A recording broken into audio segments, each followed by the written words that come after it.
Come on in. Brian Burke is here. Don't know why. Why would he be here? Sales? Turn your mic on, for God's sakes. I did. you Somebody dope. turned it off. Nobody turned it off. Sales. Oh, here he comes. Is he coming in? I think he's coming in. All right, good. Watch, he'll walk right in front of the camera and everything. Come on in. Come on in. There's a chair waiting for you. Sit over here. And right in front of the camera. That's all right. And in front of the camera. All right, kid. You look good. All right. Look at this. This is an unscheduled appearance here. Dress code here? Yes, there is. Are you kidding? There's no. What do you care? What do you care if there's a dress code? You've never followed one anyway. Do you have something against rhubarb farmers? I used to work with a guy who brought me rhubarb from his garden. I love rhubarb. I used to. Oh, and then you got too much of it. Too much of it, and now I can't stand it. Is there anything Really? better than a homemade strawberry rhubarb pie? No. Not that we could talk about it on the air, no. Oh, you're in fine form already. All right, so my first and most important question, what the hell are you doing here? Just have a meeting with your bosses. I don't Talk have some hockey. Listen, I don't have any bosses. Well, your underlings then. Yeah, okay. Yeah, So you're discussing hockey issues, are you? I guess. Oh, you don't even know why you're here. Well, they just drag me along to this stuff. You got a coach yet? No. Think we need one? Well, some of the players probably think not. Not till October 7th or so. We don't need a coach. No, you need one. You need one to go to camp with. Yes. Okay, so that's like the 12th of September. But it's not, I think our GM would like to have this guy in place by the draft, but it's certainly not an operative date for us. It's want to get it right and take our time. And So speaking of that, I've often wondered how much conversation is there between general managers and coaches leading up to the draft? Well, I think there are teams that do it differently. And my team's very little. I'm not interested in the coach's opinion. You're not? Okay. No, they don't see enough of the size. The sample size they get is too small. We're always nervous about snapshots. So you bring your coach to a game. So say you're playing the Minnesota Wild on Saturday night. Friday night, there's a good high school game. There's a Minnesota kid rated in the top 20. So you take your coach to the game, and the kid scores 3 goals. Yeah, and he wants. He might them not have immediately. scored a goal the prior 8 games, but Right. so snapshots are dangerous. We want scouts to see the whole movie. They see the guy ride off into the sunset with the girl. They know how it ends, and they know the player. Snapshots are dangerous, but in general, I don't want the coach's input. He can give me input on what he thinks we need on our team. Well, I was going to ask you that. but not how we're going to fill those needs. Right. And that's the philosophy that you and the coach would share, or Brad and the coach will share, is something that's an ongoing process, isn't it? Correct. Yeah. Daily. Yeah. Yeah. So it's not as if you're sitting there and said, okay, my wish list is I need a number 5 defenseman and I need a number 3 center. No, Right. exactly. And you come down after a loss, and the coach wants you to trade 6 guys anyway, right? So come in, and this guy's got to go, and this guy's got to go, and I can't stand this guy. And then by the next morning, when he calms down, it's down to 2 guys he hates instead of 6. And then by after practice, it's down to 1 guy he hates instead of 2. So it's a normal, ongoing thing. We want the coach's opinion as far as type of player we might need or a positional need we might have, but certainly not who we're going to draft to fill that. He hasn't seen any of them. He doesn't know any of them. It's different in the NFL. NFL, because they use film so extensively, like I've looked how they prepare for the draft, their coaches do have input into who they take, but they can easily scout them using the video systems they have. Video scouting doesn't work as well for us. Okay, so I'm going to bring something up because Bob and I got into a bit of a disagreement about the role of the combine. What do you view the role of the combine as? That's me. Don't worry, that's his phone. He's an idiot. Well, first off, I They think know it the combine has great value for the number of kids they bring in. So some of these kids are hard to interview. So our goal is that we want to have interviewed every kid who's draft eligible in the first 4 rounds before the season begins or by October 1st. Mm-hmm. So this notion that you're going to interview a kid at the combine in June or late May, we want our homework done well before that. What the family's like, what do they do? This kid's character, his makeup, to use the baseball phrase. So a lot of teams use it for interviewing. We don't. We view that as by the time they get there, they've been so well coached. The interviews don't have as much value, although we did have a couple great ones last week, they tell me. The testing, I think, is useful. See, it's, again, we had Sam Bennett who couldn't do a pull-up, and, our comment was, I've never seen a pull-up bar in a rink, but in general, the testing is designed to test.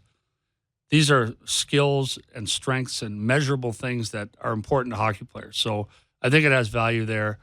I think a lot of trade talk starts there. I think a lot of GMs going in to watch and assistant GMs, a lot of trade talks begin at the Combine. So I think it has value for that. We're getting people in one room or one area. Sure. So I think it has value. It's like analytics to me. The Combine can't be your primary evaluation tool. Analytics can't be your primary evaluation tool. Our number one evaluation tool is eyeballs. We go watch them play. And I'm with you. So my point to Shanny was I think it's a waste of time. Well, that's too strong. It's not a waste of time. It has value. Is it something that if there were a landslide and it were canceled, would we all jump off bridges? No. But to say it has worthless, I think that's a little strong. And really what it does do is because the league takes the lead on this, it saves all you guys money. Yeah. I mean, brings everybody to one place rather than everybody doing individual testing, individual interviews. Probably saves you thousands of dollars. And for a Finn you have rated in the 4th round, you're not going to spend the time to go overseas and interview him. So that interview does have value. So, yeah, it has value. So stop it. Well, I'm not going to argue. Well, I can disagree with Mr. Burke. We've disagreed on many things in the past. Yeah, yes. It's early today. and yelled and screamed at each other in the past and didn't talk for a while in the past. Mostly off the air, though. Yes, always off the air, and we get over it. I mean... Ryan and I, we always get along. I think you said it succinctly there. If people listen to what you just said, that if you do your work during the course of the year, if you have eyeballs on guys on an ongoing basis, it's not just one game or a small snapshot of games. It's a big picture item. And once you evaluate that kid in that environment, it's pretty difficult to move somebody's opinion off of that. Yeah. As you also said, these kids are so well coached that the interview process, and many times, becomes a test in media training, and they've all had it. Yep. They know what to say, what not to say. Yes sir, no sir. 3 bags full, sir. Do whatever you want. I'll play any position. Yeah. It just seems. Who's your hero? My dad. Yeah. Do you want to play? You think you're a center or wing? Oh, I'll play any position. I'll play anywhere. Just want to play. So I used to. I don't go to the Combine that much anymore, but I used to. You see, if it was important, you'd go, Burke. No, our GM's there. I get it, but our GM's there. But I used to say to the kids, I'd try and ask them a question that would really mess them up before they started, and get them off the script. So I'd say, "What kind of dog do you have?" It's not a kid's in a panic. My agent didn't tell me he's going to ask about dogs. I can't tell him I have a poodle. He likes big, tough teams. So the kid's in a full sweat. Like, what's the right answer here? Or I'd say, what kind of watch do you have on? So the kid says, well, I can't tell him it's a Rolex. He's going to think I'm a rich kid. I can't tell him it's a Timex. He's going to think I'm cheap. So they full sweat. And now the beads of sweat on their forehead, and they're like, well, good for you. And now they're off the script. And now you say, okay, now tell us about yourself. Well, which is what should happen. Yeah. Which is what should happen. Get off the script. Yeah. Yeah. And that has always been my problem with the Combine. And of course, the bigger problem I have, which has nothing to do with the teams or the league or anybody else, is that, the dog sniffing media has to be at all these events and make it seem bigger than it was. How many Sportsnet people were sent to the Combine? I don't know, maybe 10. 10. Can you imagine? One place sends 10 people. Well, they all wanted to go to Buffalo. Exactly. I don't mind. I got nothing against Buffalo. Well, right. But Bob, I mean, when you're doing the draft and you have to do 2 days of draft, you're talking about 7 rounds of draft that probably have to be covered. You better know a little bit rather than just walking in on the 24th of June. There are some good draft stories over the years. You've heard me tell this one. The Trevor Linden one is my favorite, Sure. but it's too long. But Jaromir Jagr, his draft year, I interviewed him as the assistant GM in Vancouver. I interviewed him in a hotel room in Prague. He was already 6'4". Even as a kid, he was towered over me. And so we asked these questions. Our sports psychologists put a questionnaire together. One of the questions is, have you ever been a captain? So if you got a guy who's a blue chip player, like a Jaromir Jagr, he's never been a captain, that's a major red flag. That's a major problem. Yeah, why not? Why not? So I asked the interpreter, ask Jaromir if he's ever been a captain. blah, blah, blah, blah, blah. You know, the interpretation is always 4 times as long as the English, right? Sure. And Jaromir says no. And the translator says to me, he says no. I said, no kidding. He says no. I just heard him say no. Just translate the Czech stuff. Why not? Because he's always played up with players who are 3 years older than he is. That's a good answer. Okay, right. that one works. And by the way, you still took Peter Nedved. Yeah. And you didn't take Jaromir Jagr, and he fell to Pittsburgh. No one thought they could get him out. That was not no one. Everyone had him rated number 1 by a mile, but he had military service remaining in the Czechoslovakia at the time. That's the only reason he didn't go first, let alone us take him at second or third or whatever we picked. So no, it's not an oversight. And then Pittsburgh managed to wangle some deal and get him out of his military service. That's the only reason he dropped. Well, he was a stud. I mean, there's a guy. You watch him play. And that draft was at BC Place in Vancouver. Yeah, it was. We got the Burke ruling the night before. The Canucks got the ruling that the league upheld the draft pick of Pavel Burke the year before. So you were a winner anyway. And we took Peter Nedved, and then we took Sean Antosky in the first round. Yeah. The big Irishman had 2 firsts that year. Paquin had 2 firsts that year. So we took Nedved and Antosky. 30,000 people. Oh. Record attendance. It'll never be broken because now they're all in arenas. There was a strike at our arena. Right. So we had to have it at the football stadium. 30,000 people showed up. It was a fantastic awesome day. My part of that story was that after Jagr got drafted, Scotty Bowman, who was their player personnel guy at the time, just pranced over to the fence, the media fence, and just started chirping, "We got the best player in the draft. I don't know how it happened. We got the best player in the draft. Yeah. We got Jaromir Jagr." Have you decided who you're taking? No, we're picking 6 at Le Pen. First off, really, you haven't decided?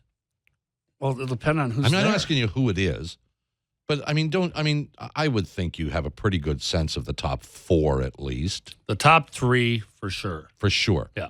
4, we think Tkachuk, but I don't know. No, then I think you really you've got to figure out where Dubois comes in. You got to figure out where Tkachuk comes in, Chychrun comes in, Julevi, Sergachev.